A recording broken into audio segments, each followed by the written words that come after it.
Warm greetings, Africans. My name is Debos Kosana. This is my channel. On this video, we'll be dissecting the EFF's contestation, leadership contestation, right? Especially, we'll be profiling the looming contestation between Mbuyiseni Ndlozi and Godrich Gadi for the EFF's as deputy president position. As you would know that EFF next month is going to its national conference, but in the EFF it is called the National People's Assembly. This is a EFF Stats National People's Assembly. That is where the leadership will be elected. The new leadership will be elected, right? They go into this gathering each and every 5 years, right? So there's this contestation, right, between those who support Dr. Mbuyiseni Ndlozi to be the EFF's deputy president and those who support Godrich Gadi for the position of the EFF's deputy president, right? As you guys would know, that the guy who was the EFF's deputy president, the founding EFF's deputy president, Floyd Shivambu, has left the EFF. He left the EFF, it was in August, right, when he left the EFF to join the Umkhonto weSizwe Political Party. As we know, is currently serving as the Umkhonto weSizwe's Party Secretary General, right? He's now the Secretary General of the Umkhonto weSizwe Party. So now there's this vacant post. So they're going into the conference, and there's those who are lobbying and campaigning for Dr. Mbuyiseni Ndlozi to emerge as the EFF's deputy president, right? Mbuyiseni Ndlozi is the EFF's former national spokesperson, right?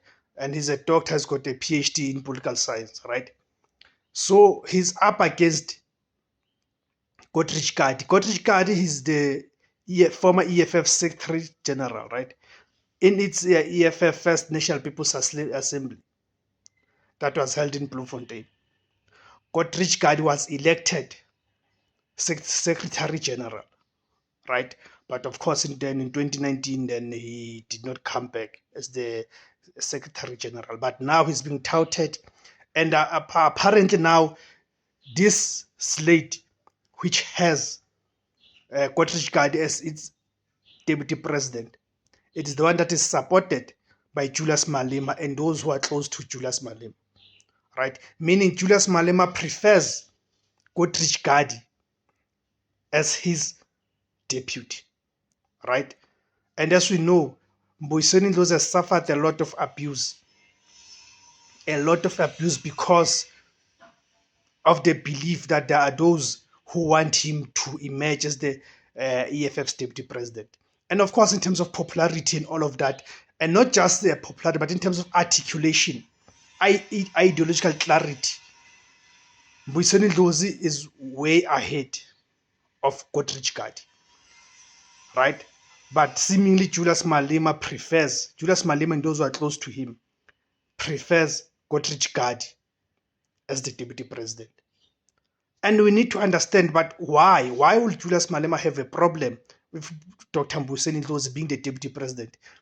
I mean, for the fact that the guy is popular, especially amongst the young people, then that means he's got that traction that he can entice young people to join the EFF or to vote for the EFF in droves, right? Because of his stature on its own. Here I'm talking about Dr. Mbuyiseni Ndlozi.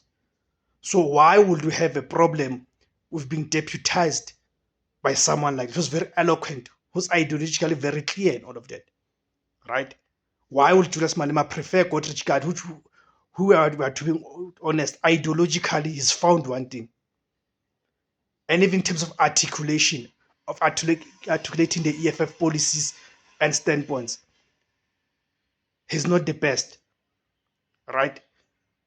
So why would then Julius Malema not want Mbuyiseni Ndlozi as the EFF deputy president? Is it because Julius Malema feels threatened by Dr. Mbuyiseni Ndlozi's popularity and intelligence, right? Because, I mean, probably he's looking at the fact that if Dr. Mbuyiseni Ndlozi emerges as the deputy president in the State National People's Assembly, then the likelihood is that in 2029, when the EF goes to its fourth National People's Assembly, then Dr. Ndlozi will be in a position and will have had a platform that he can launch a campaign for the EFF's presidency to be the commander-in-chief of the EFF. I'm convinced that is the reason Julius Malema prefers the tame Godrich Gadi as his deputy president, because he feels that it does not pose much of a threat to him, unlike Dr. Mbuyiseni Ndlozi.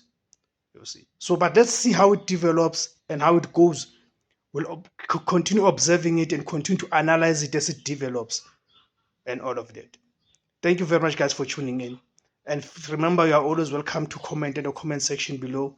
You are always welcome to share, like, and please hit that notification button. Siyabonga Africa. Makukhanya.